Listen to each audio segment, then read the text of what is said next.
Thanks, Bryce. You just excuse me while I check my text message. Yes, all is good. The wonders of democracy. Apparently there's about to be a division in the House of Representatives, which would have been somewhat inconvenient for me and maybe for you, but I've just been told that I'm on safe ground. So g'day, great to be here. Another busy day in Parliament House. Happy 40th birthday to the National Farmers Federation. It's a very significant milestone and one absolutely worth celebrating, and I look forward to the knees up tonight and to have Fiona shout me a beer and maybe a glass of wine. I've been a bit croaky over the last week, so there might even be a gift for me when I complete my contribution. Maybe not. I don't have to declare it anyway. Not worth it. Now, I've just done a little bit of research. I had a few minutes to prepare, and I discovered that in the 40 years, and I hope this is accurate, blame Google if it's not, the National Farmers Federation has had 13 presidents and 9 CEOs. And term limits aside, I think that probably tells us who has the toughest job. Is that right, Fiona? But maybe just as importantly, in that 40-year period, you've had 20 agriculture ministers. Which either says something about you or something about us. But whatever the answer to that question, I think it's very fair to say that whatever the correct answer there, for all the changes playing out around us, both here in Australia and on the global stage, there is one constant which I think that we can all welcome, and that is our advocacy groups have an ongoing role to play in our society, our communities, and in our economy. And of course that is good news for you, Tony, it's good news for me. We still have a job. Now, to carry my dreams, I've pinned my hopes and aspirations for our country and indeed our world on the Australian Labor Party. I've decided early in my life that would be my vehicle to push my ideas and what I believe are the correct changes for the country, and working through our government maybe the correct decisions for the world. And of course most who sit in this room have chosen a slightly different path. You've chosen the NFF and its member organisations to pursue your dreams and to pursue your aspirations for the country and therefore the globe. So you see, we're very much alike. Many of you might not have worked that out or thought about it in those terms before, but I do believe we are very alike in our ambitions. Now, some of you will be thinking that that's where the similarities between the National Farmers Federation or its member organisation ends, and the Labor Party ends. But I actually don't think that's true. The Labor Party was an organisation born out of the class struggles of the 1800s. That fight by the unions to protect people for a fair day's pay for a fair day's work, safer workplaces, and the right to come home safely to the family at the end of the shift. And we are a party of longevity, just like the National Farmers Federation, although I have to say that we are more than 100 years old, but 40 years, as I said earlier, is a very, very significant achievement. But in the late 70s, facing challenges on multiple fronts, agri-politicians in Australia came to the conclusion that the best way to carry influence with an increasingly influential federal government is to have a truly united national organisation. And when you think about it, many years, decades before that, the union movement decided that the only way they were going to secure the changes to our society that they were pursuing was to find parliamentary representation. And I think that's another very interesting comparison between the Australian Labor Party and those who have found their way to serve the various farming organisations in this country, of course, including the National Farmers Federation. Of course, in the 70s, they were facing multiple issues, as I said, like the impacts of the global oil shocks and what that meant for government decision-making, and the beginning of the fight against protectionism, and farm support, subsidies for farmers, the emergence of stagflation, and of course volatile commodity prices, including the collapse in the wool price, to name just a few. There were plenty of them in those heady days. Those who fought the good fight in the union movement have done very similar things, responding to rapidly changing global situations. And while the NFF and the Australian Labor Party has not always agreed, in fact we've had a disagreement or two, it's also true that we both want the same thing for Australia's agribusiness sector. We all want the agriculture sector to grow, to make increasing contribution to the Australian economy and to create wealth in this country. And that's why we've been very, very happy to back the National Farmers Federation Roadmap 2030, taking the industry to $100 billion, a very admirable and noble cause, and I believe an achievable cause. Now I know Fiona, you released a bit of a, I'll call it a report card today, on progress 12 months down the track, and I also note that you've identified a few headwinds, and there are certainly plenty of them, and the chief amount amongst them, of course, being the drought. And I've said many, many times before that nothing should invite bipartisanship in politics than the wrath and outcomes of Mother Nature. It's something on which we should all bind close together on and work together on. And I congratulate the National Farmers Federation for leading the charge there, not waiting for the government to produce a comprehensive drought plan, but getting ahead of the game. Fiona, and I look forward to seeing your work when you produce it at the end of the week. Like most of you, I've witnessed firsthand the terrible impacts of this shocking drought. It's long, it's hot, it's dry, and its impact shocking and devastating for so many family communities, and we stick by them together, I hope. We need a drought policy, in my view, based on 4 key foundations, and maybe you've heard me say it probably before, and I hope I don't end up being too much as a mismatch against the work of the NFF. But for me, it's about mitigation, adaptation, infrastructure investment, and income support where that is necessary. Mitigation is obvious. We keep having this fight about changing climate and what is causing it. I think it's time to put that fight behind us, just stick to the precautionary principle and act. Do something about it, rather than come to a more certain conclusion in 10 years' time that we should have acted 10 years ago. Adaptation is about changing behaviour, both on-farm and off-farm, whether it be urban water use and efficiencies there, or on-farm water use, whether it be regenerative agriculture, about improving the health of our soils, all those things which build resilience on-farm is something we must work together to drive.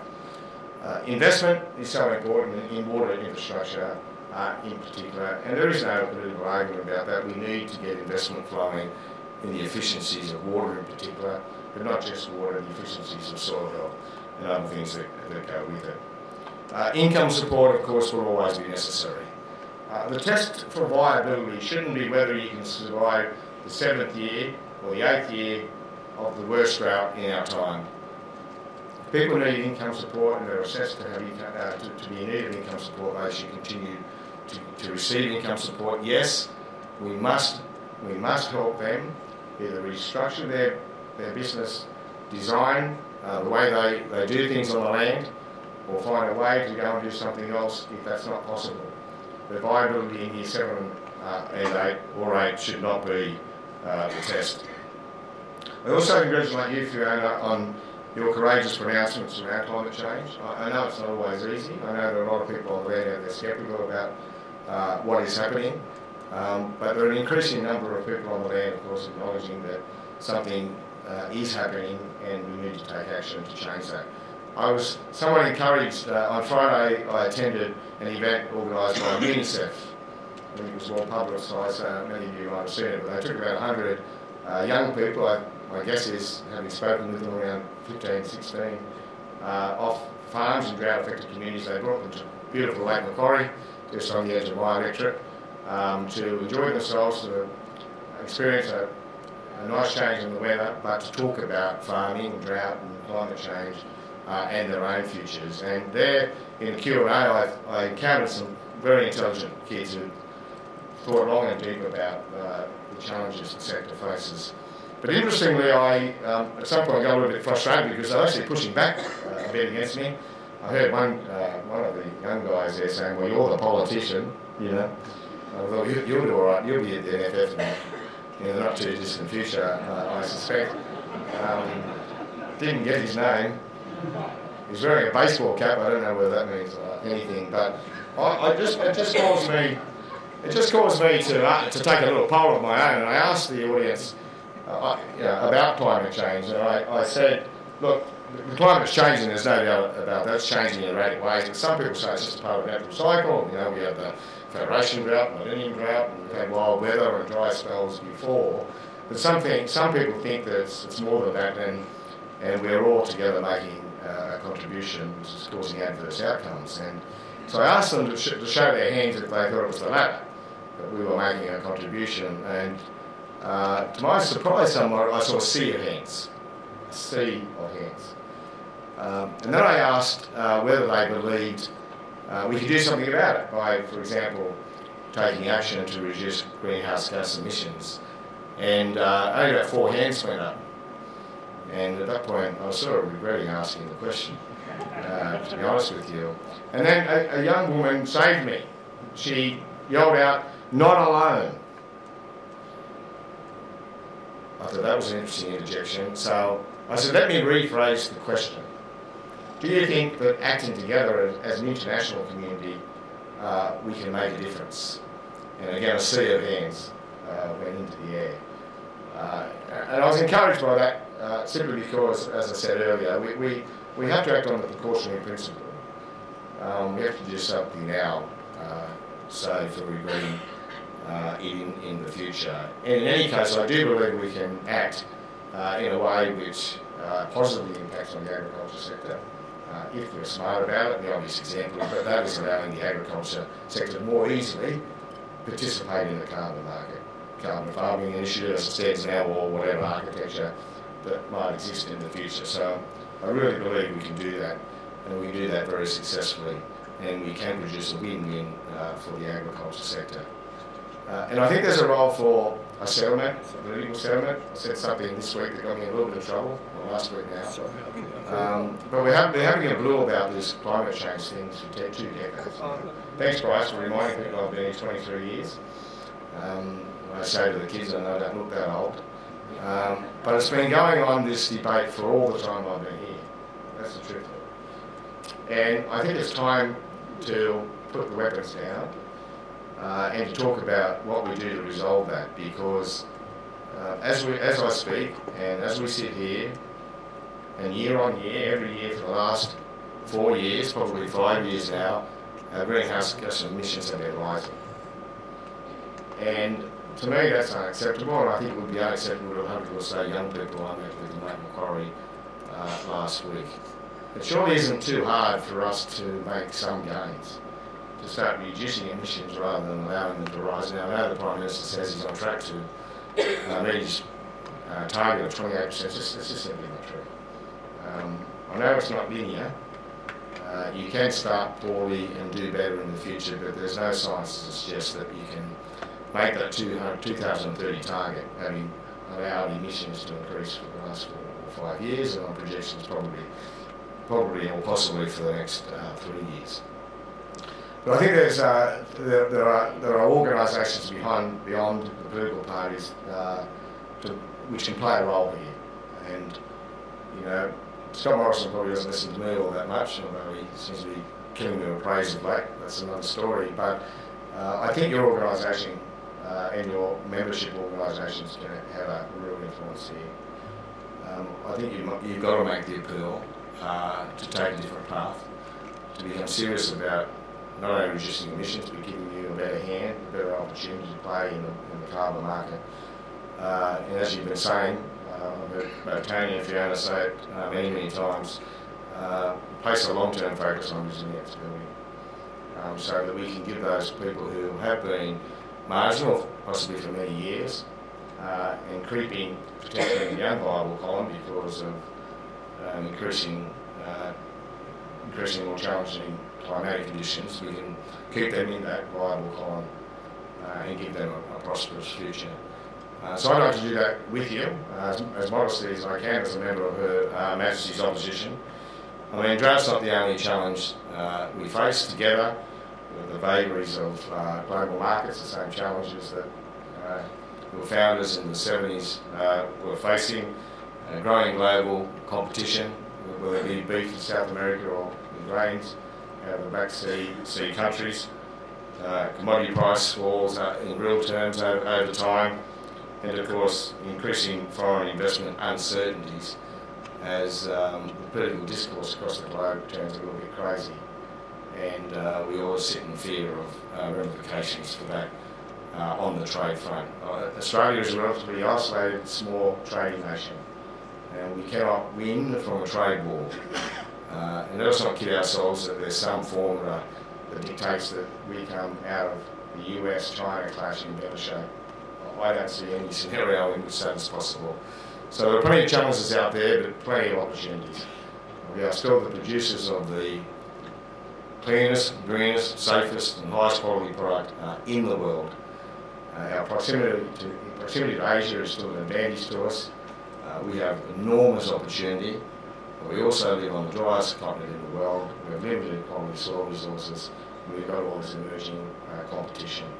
So there's plenty of work to do, but I know the NFF is up to it, and I'm up to working with you all. And again, I look forward to sharing a bit and something to do with you tonight.